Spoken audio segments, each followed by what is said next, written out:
Oh, there you are, YouTube.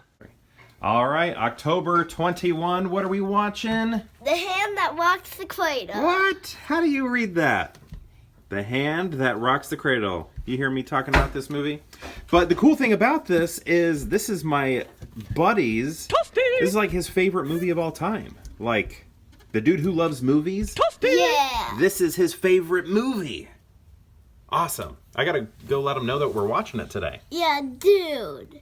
His nickname's Dude. That's right. All right, let's give the dude a call. 555 DUDE.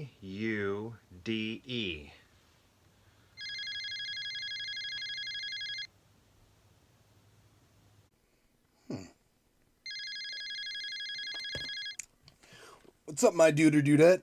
Hey, dude, it's me, Derek. Oh, there you are, Derek.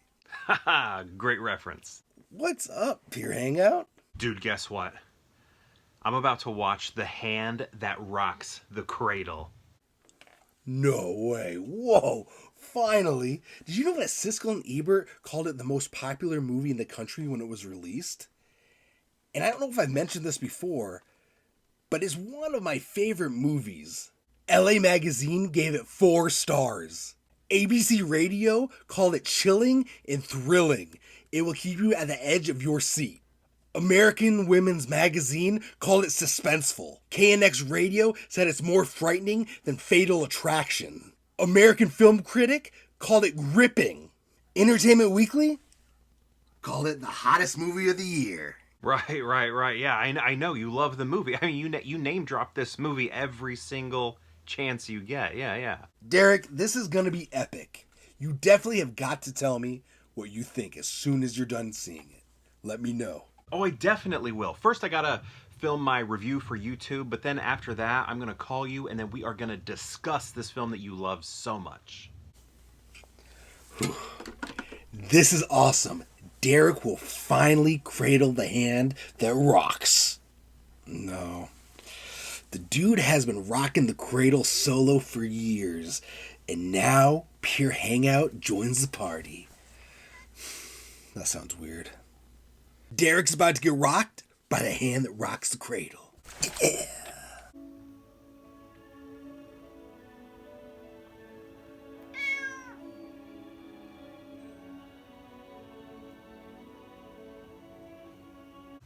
All right, just finished watching The Hand That Rocks the Cradle.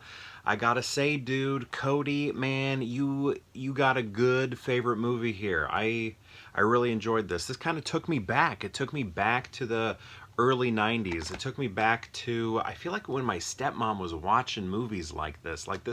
This like reminded me of like Sleeping with the Enemy, right? Like that was a movie I remember watching with my stepmom. Like she liked that kind of movie, those thriller style films. It like something about the tone just sort of made me think of like not only that movie but also The Good Son. I don't know, there are a variety of different films from this period that feel like The Hand That Rocks the Cradle, and it's something that I guess I maybe missed a little bit because watching this brought back a lot of those vibes, those feelings, and I liked that. I thought it was good. So this movie was pretty cool. It had some actors that I didn't know, but it also had some actors that I did know that weren't necessarily in those leading roles, because the main mother, the main father, I did not recognize them. But some of the other characters I did, like there's this doctor, this OBGYN, like at the very beginning of the movie. I know him as Q from Star Trek. He's in a variety of different Star Trek series. And seeing him was like, oh my goodness, I know that guy. I know him. That was pretty cool. Julianne Moore is in this, and as far as I know, this is like her first credit in a like theatrical film ever. She would follow this up with what I think the first time I saw her was The Fugitive. So, but she has a bigger role in this than she does The Fugitive, I would say. She meets, let me give you a little bit of a spoiler if that's okay if you haven't seen it. But she meets, this is just tiny, I don't know, do I even want to say it? Maybe I won't say it for those who haven't seen the movie, because I hadn't seen the movie, and I liked going into this not knowing much at all about it. So I'm not going to give a spoiler about it, but it was really cool to see Julianne Moore in this movie, and in a significant part. It felt like a very significant part, considering this was her first film that hit theaters, right? So yeah, there was Q from Star Trek, Julianne Moore. Who else was in this? Oh my goodness, Ernie Hudson. I'm talking about, oh my gosh, she's right over here. Should I grab Ernie? Right here. I'm talking about Winston Zeddemore himself is in this film as well. I had no idea he was in this film. If maybe the dude had mentioned it, I had forgotten it. But he is in this movie, and when his name popped up on the screen, I was hyped. And I thought that was also cool because I know Cody also really loves The Crow, and Ernie Hudson is in that movie as well. So, you know, we've talked about how much we both love Ernie Hudson, and seeing him in this movie, seeing his name pop up, I was just like hyped. I was like, all right, this is awesome. We got some supreme talent in this movie. And not only him, but there was or you know, the three of them, but another person in this movie who I'm guessing was their debut, because I think it did say at the beginning credits, maybe it said something along the lines of introducing or something like that. But if you ever watch The Nanny, which I didn't watch very often, but the daughter, the older daughter, how many daughters were there? The older daughter, she was in this also, but she's like a very young kid. I think she had a little bit in the show Californication. I think she was also in David Lynch's Twin Peaks: The Return. So I don't know her name, but definitely recognized her, but she was like a little kid in this movie. And all of that to say, I mean, those are stars, right? Those are stars.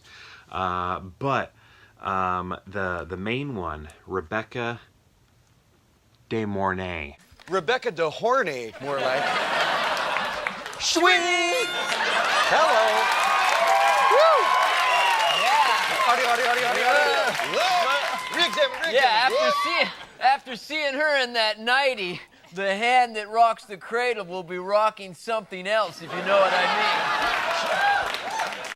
So you may know Rebecca from, let's see, Risky Business. That's probably where I knew her first from.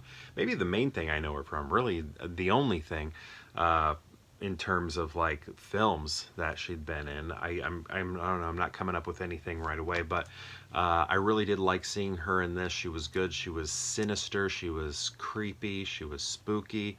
You know, this is more of a thriller, but there are a lot of horror elements in it. And it has like the vibes of like Single White Female, just, I don't know, all sorts of things. What does ABC Radio say about it? They say a chilling thriller that will have you on the edge of your seat. And I can see that. I think that's a pretty accurate way to describe this movie. So overall, like, I felt like when I was watching this, it was taking me back. I was really liking the thriller nature of it. My wife and I both enjoyed it. In the end, a good film. But I also have a major problem with this movie. Huge problem with this movie. My favorite movie of all time, Hook, was #1 at the box office when this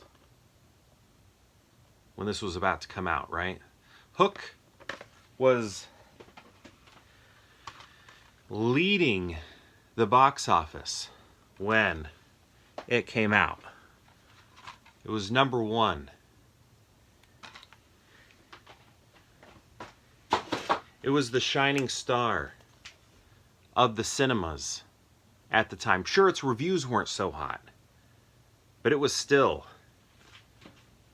where it needed to be in terms of placement on the charts. the box office charts. My favorite movie of all time, Hook, was number 1. Until one movie came around, and that was The Hand That Rocks the Cradle. It took the number 1 spot for my favorite movie of all time. And I don't like that. That enrages me. That fills me with so much fury. I can't handle it. Dude, your favorite movie took down my favorite movie? I can't handle that. I can't handle that. All I can say is, I wouldn't fall asleep if I were you. Derek should have called me by now. Did he forget, or did he not like the movie? Hello? Oh. I thought the phone rang.